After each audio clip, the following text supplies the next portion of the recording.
আলোচিত ২১ August grenade হামলা মামলায় বিএনপির ভারপ্রাপ্ত চেয়ারম্যান তারেক রহমান সহ সব আসামির খালাসের রায়ের বিরুদ্ধে ফের আপিল শুনানির জন্য ২৪ জুলাই দিন ধার্য করেছেন আদালত।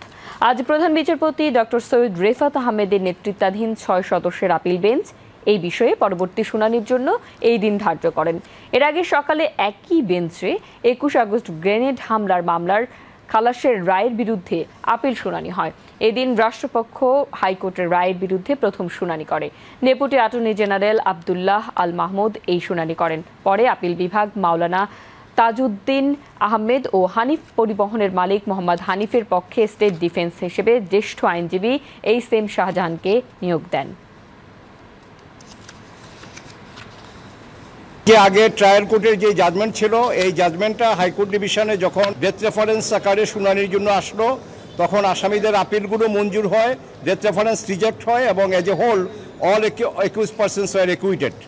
তার এগেনস্টে স্টেট বা রাষ্ট্রপক্ষ আবার লিভ ফাইল করে এবং এটা লিভ গ্রান্ট হয়েছিল। তো আজকে আমাদের বাংলাদেশ সুপ্রিম কোর্টের আপিল বিভাগের পূর্ণাঙ্গ বেঞ্চে presided and headed by honourable chief justice এটা আজকে শুনানি শুরু হয়। আমাদের প্রত্যাশা, ন্যায় বিচারের স্বার্থে হাইকোর্ট ডিভিশন যেই রায়টা দিয়েছে খালাসের, including the non appealing accused mister Tarique Rahman, কারণ সাক্ষ্য প্রমাণে কনফেশনে কোথাও তার নাম ওইভাবে আসে না যে তাকে সাজাই, যে রায় হাইকোর্ট ডিভিশন দিয়েছে এই রায়টা যাতে বহাল থাকে, ২৪ তারিখে বৃহস্পতিবারে মামলার পরবর্তী শুনানির তারিখ ধার্য করা হয়েছে। এর আগে গত ১ জুন হাইকোর্টের খালাসের রায়ের বিরুদ্ধে আপিলের অনুমতি পায় রাষ্ট্রপক্ষ। গেল বছরের ১ ডিসেম্বর সাবেক স্বরাষ্ট্রমন্ত্রী লুৎফুজ্জামান বাবর এবং বিএনপির ভারপ্রাপ্ত চেয়ারম্যান তারেক রহমান সহ সব আসামিকে খালাস দিয়ে রায় দেয় হাইকোর্ট।